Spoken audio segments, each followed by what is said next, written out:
آئندہ مالی سال کا وفاقی بجٹ کثرت رائے سے منظور، حجم 14,480 ارب روپے مقرر، 215 ارب روپے کے نئے ٹیکس عائد، ہدف 9,200 سے بڑھا کر 9,415 ارب رکھ دیا گیا۔ وفاقی حکومت کو پیٹرولیم لیوی 50 سے بڑھا کر 60 روپے فی لیٹر کرنے کا اختیار مل گیا۔ وفاقی ترقیاتی بجٹ 950 ارب روپے ہوگا۔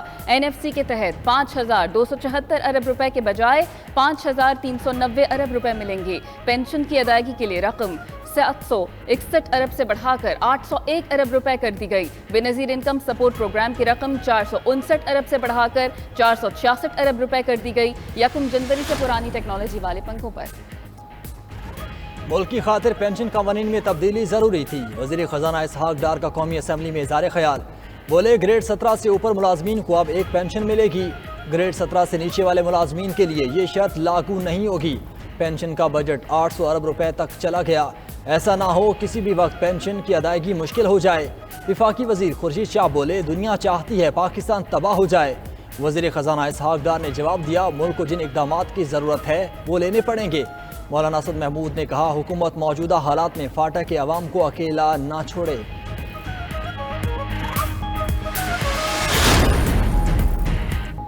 جماعت اسلامی کے مولانا عبدالاکبر چترالی کی فائنانس بل اسلامی نظریاتی کونسل کو بھیجنے کی تحریک مسترد۔ عبدالاکبر چترالی کہتے ہیں فائنانس بل سودی نظام پر مبنی ہے، حکومت شرعی عدالت کے فیصلے کے خلاف جا رہی ہے۔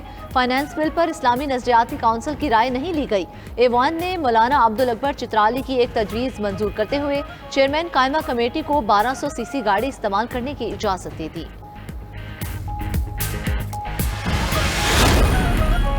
IMF کا بڑا مطالبہ پورا، سال 2023 کے بجٹ کا ڈھانچہ تبدیل کر دیا گیا۔ وزارت خزانہ نے تمام مطالبات تسلیم کرنے سے متعلق دستاویزات عالمی ادارے کو فراہم کر دی۔ سٹاف لیول معاہدے کو حتمی کرنے کے لیے بات چیت آخری مراحل میں داخل۔ وزیر اعظم شہباز شریف کی MD IMF سے ملاقاتوں میں بریک تھرو ہوا، ٹیکس وصولیوں کا ہدف بڑھانے کا مطالبہ منظور کیا گیا۔ دیگر تحفظات پر بھی پیش رفت ہو چکی، IMF سے معاہدہ ہونے کے بعد ویب سائٹ پر جاری کیا جائے گا۔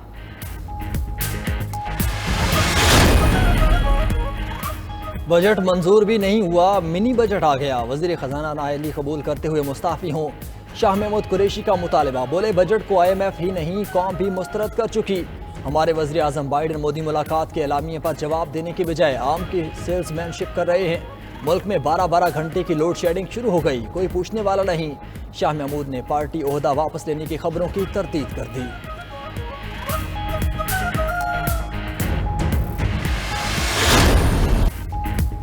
جون میں گرمی جوبن پر، ملک میں شدید گرمی کی لہر برقرار، دن کو چین نہ رات کو آرام۔ لاہور میں پارہ 40 تک چڑھا مگر گرمی کی شدت کئی درجے زیادہ محسوس۔ پشاور، سبی، لاڑکانہ اور دیگر شہروں میں بھی موسم کی سختیاں، شہری بلبلا اٹھے۔ گرمی اور حبس کے باعث بچے بھی پریشان۔ بجلی کی لوڈ شیڈنگ عوام کا دوہرا امتحان لینے لگی، 8 سے 10 گھنٹوں تک بجلی بند رہنے لگی۔ کراچی میں صورتحال زیادہ ابتر، کہ الیکٹرک کی جانب سے بجلی کی غیر اعلانیہ بندش سے شہری ہلکان۔ ذرائع پاور ڈویژن کے مطابق ملک میں بجلی کی طلب بڑھنے پر شارٹ فال 6500 میگا واٹ تک پہنچ گیا۔ لاہور میں لوڈ شیڈنگ سے شہریوں کا برا حال، بعض علاقوں میں 24 گھنٹے سے بجلی بند ہے۔ علاقہ مکینوں کی بار شکایات کے باوجود کوئی ازالہ کرنے والا نہیں۔ بعض مقامات پر بار ٹرپنگ کی شکایات۔ لیسکو کا لائن سٹاف کم پڑ گیا، تکنیکی خرابیوں اور ٹرانسفارمر جلنے سے متعدد علاقے رات بھر بجلی سے محروم رہے۔ ادھر نہ شہروں میں بجلی کی غیر اعلانیہ لوڈ شیڈنگ کے خلاف شہری سڑکوں پر نکل آئے۔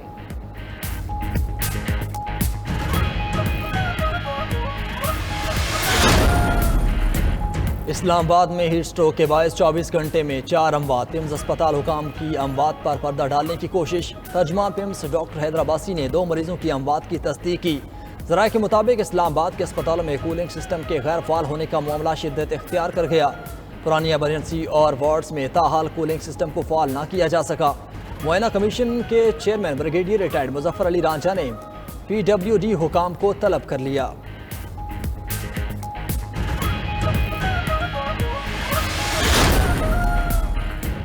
گرمی کے ستائے عوام کے لیے اچھی خبر، بارش برسانے والا سسٹم ملک میں داخل ہو چکا۔ آج شام سے ملک کے زیادہ تر حصوں میں بارشوں کی پیش گوئی۔ 30 جون تک پنجاب کے مختلف شہروں میں بارشوں کا امکان۔ محکمہ موسمیات کے مطابق عید پر بھی بادل برسیں گے۔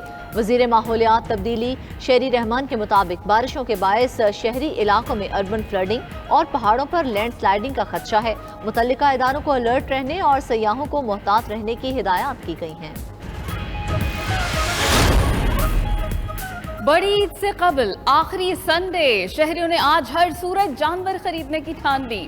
گرمی کے باوجود بچہ پارٹی نے بھی بڑوں کے ساتھ مویشی منڈی جانے کے پلان بنا لیے۔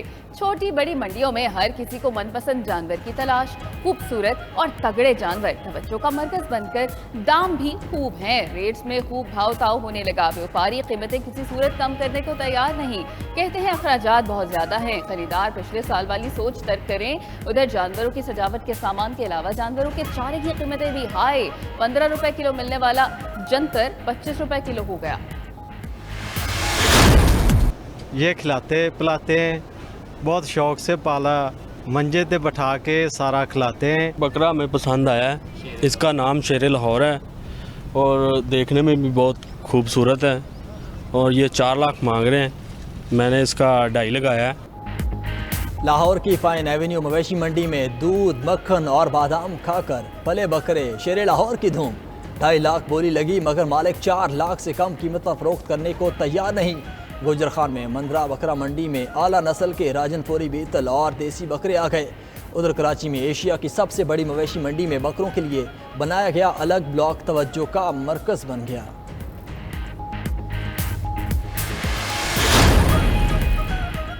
لٹیروں نے قربانی کے جانوروں کو نشانے پر رکھ لیا۔ ملیر سپر ہائی وے کے قریب کیٹل فارم ہاؤس میں واردات، ملزمان 1 کروڑ روپے مالیت سے زائد کے 12 جانور لے گئے، مالک کو رسیوں سے باندھا اور تشدد بھی کیا۔ پولیس نے مقدمہ درج کر لیا۔ لاہور جوہر ٹاؤن میں بھی گھر سے قربانی کے 2 بکرے چوری، چوروں نے بکروں کو اٹھایا اور دیوار سے پھلانگ کر ساتھ لے گئے۔ ملتان میں بوسن روڈ پر شہری بیٹی کو ساتھ لے کر بکرا خریدنے نکلا، اے ٹی ایم سے پیسے نکلواتے ہی موٹر سائیکل سوار ڈاکو 55,000 لے کر فرار۔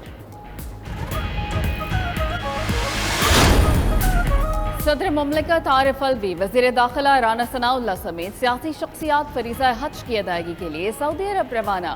چیئرمین سینٹ صادق سنجرانی نے قائم مقام صدر کی ذمہ داریاں سنبھال لیں۔ کابینہ ڈویژن نے صادق سنجرانی کے بطور قائم مقام صدر کا نوٹیفیکیشن جاری کر دیا۔